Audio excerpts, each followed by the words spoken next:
बहाली जल्दी करो, जल्दी करो, जल्दी करो। श्रम मंत्री मुर्दाबाद, मुर्दाबाद, मुर्दाबाद। श्रम मंत्री मुर्दाबाद, मुर्दाबाद, मुर्दाबाद। श्रम आयुक्त मुर्दाबाद, मुर्दाबाद, मुर्दाबाद। मुख्य श्रम आयुक्त भारत सरकार मुर्दाबाद, मुर्दाबाद, मुर्दाबाद। मुख्य श्रम आयुक्त भारत सरकार मुर्दाबाद, मुर्दाबाद, मुर्दाबाद। श्रम सचिव भारत सरकार मुर्दाबाद, मुर्दाबाद, मुर्दाबाद। श्रम सचिव भारत सरकार मुर्दाबाद, पूरी करो, पूरी करो। सीएलसी की बहाली जल्दी करो, जल्दी करो, जल्दी करो। सीएलसी की बहाली जल्दी करो, जल्दी करो, जल्दी करो। बम महाराज जी, जंतर मंतर पे आने का क्या उद्देश्य है?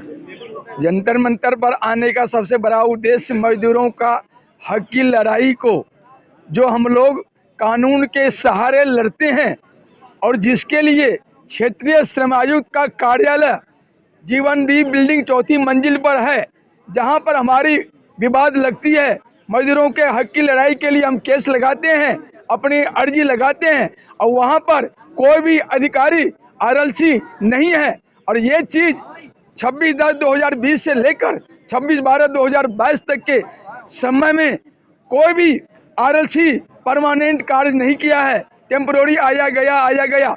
इससे मजदूरों का हक प्रभावित हुआ है। 2022 खत्म होने वाला है, अब आपको पता चला कि वहाँ पे कोई ऐसा ये पता 23 तारीख को हमें 80 प्रकार से लगा। इससे पहले अभी जो अशोक करीमल्ला जी सीट पर कार्य कर रहे थे, लेकिन वो जो कार्य कर रहे थे उनको 12 अक्टूबर 2022 से भी साइड कर रखा गया है। लेकिन ये विभाग ने कहाँ होती थी 2 साल? विभाग ने मजदूरों के साथ अन्याय किया है, धोखाधड़ी किया है, चीटिंग किया है। ये श्रम शक्ति भवन जो है श्रम मंत्रालय, इसने धोखा दिया है मजदूरों को। श्रम सचिव जो है इसने धोखा दिया है मजदूरों को।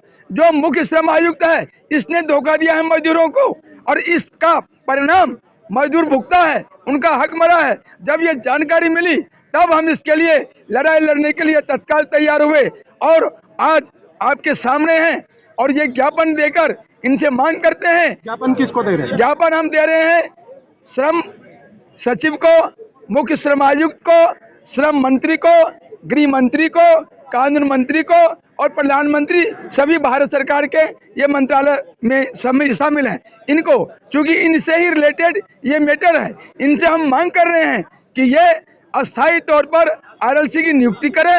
अगर आप तत्काल अस्थायी नियुक्ति नहीं कर पाते हैं तो वर्तमान में जो आरएलसी कार्यरत हैं, पदेन हैं, श्री अशोक करीमल्ला जी, उनको ही पावर देके हमारा काम कराइए, फिर आप अपना व्यवस्था करते रहिएगा। फिर उन्हीं को क्यों पावर दी जाए?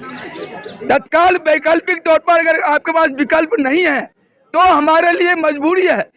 जो काम कर रहा है 10 महीने से 13/1/22 से काम कर रहा है, उनको ही करने दीजिए। फिर आप अस्थायी लाइएगा तो आपको जो डिपार्टमेंटल करना है करिए।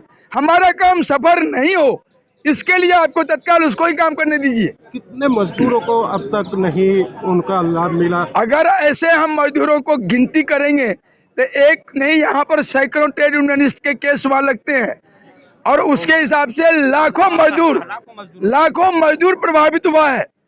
और जिस प्रकार से ये डिपार्टमेंट काम कर रहा है, इस प्रकार से समझिए पूरे दिल्ली के मजदूरों में हाहाकार फैला हुआ है अपने वेज को लेकर, अपने हक को लेकर।